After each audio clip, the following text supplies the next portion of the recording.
पूजा और हरी काफ़ी दिन से लव रिलेशनशिप में थे। दोनों एक दूसरे के लिए काफ़ी इम्पोर्टेंट थे। दोनों का प्यार ऐसा था मानो दो शरीर और जान एक हो। एक दूसरे के सुख दुख में हमेशा खड़े रहने वाले लवर्स थे। पूजा भी हरी को उतना प्यार करती थी जितना कि सागर में पानी हो। हरी गवर्नमेंट जॉब पाया ही था। उसी समय पूजा का बर्थडे भी था। आप कह सकते हो दोनों चीज़ें साथ घटती हुई। अब हरी खुशी से पागल हो गया था। उसे पूजा को बर्थडे विश करने का टाइम तक नहीं मिला। उधर पूजा भी बर्थडे गिफ्ट का वेट करती रही और कॉल पर कॉल की, बट हरी का फ़ोन नहीं उठा। अब पूजा को लगा जरूर कुछ गलत हुआ है, नहीं तो हरी आज के दिन हर कीमत में कॉल करता था और मेरे बर्थडे पर गिफ्ट देता था। पूजा घबराहट से पागल हो गई थी, बट हरी का कोई खबर ही नहीं मिल रहा था।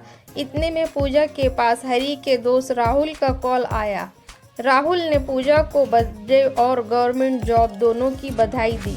इतने में पूजा खुशी से नाच उठी। वो शायद ही लाइफ में इतना खुश हुई होगी। राहुल और हरी एक ही कमरे में बैठकर पार्टी कर रहे थे। इतने में पूजा पहुंची तो हरी को गले लगा ली और बधाई भी दी, लेकिन हरी का बदला एटीट्यूड देखकर उसे हर्ट हुआ।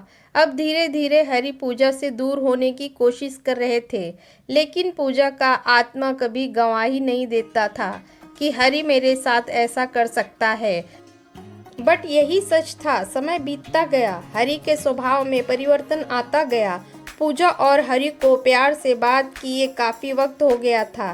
पूजा को लगा अब हरी मुझे छोड़ देगा, तो उसने हरी को कैसे भी करके मनाया और हरी भी मान गया। एक दिन हरी ने पूजा को मिलने के लिए बुलाया और बोला, देखो पूजा, अब मेरी लाइफ व्यस्त हो चुकी है, मुझे भूल जाओ। तो पूजा रोने लगी।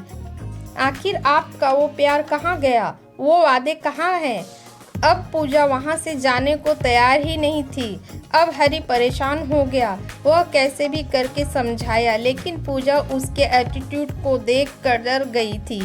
वह हरी से शादी करने को कहने लगी। हरी शादी के लिए कुछ वक्त देने को कहा तो पूजा मान गई। एक दिन हरी ने पूजा को रात में किसी होटल में मिलने के लिए बुलाया।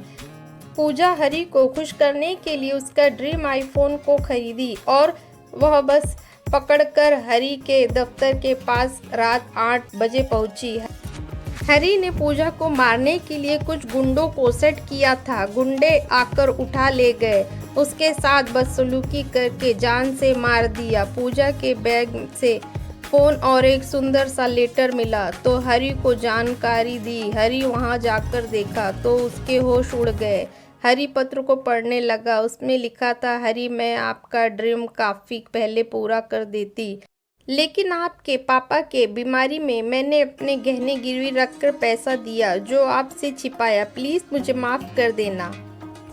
आज हमारी आपकी फर्स्ट नाइट है। आज आपकी बाहों में सबसे ज़्यादा सुकून मिलेगा। मैं घर से बिना बताए आई हूँ, आपकी पूजा, मुझे माफ़ करना।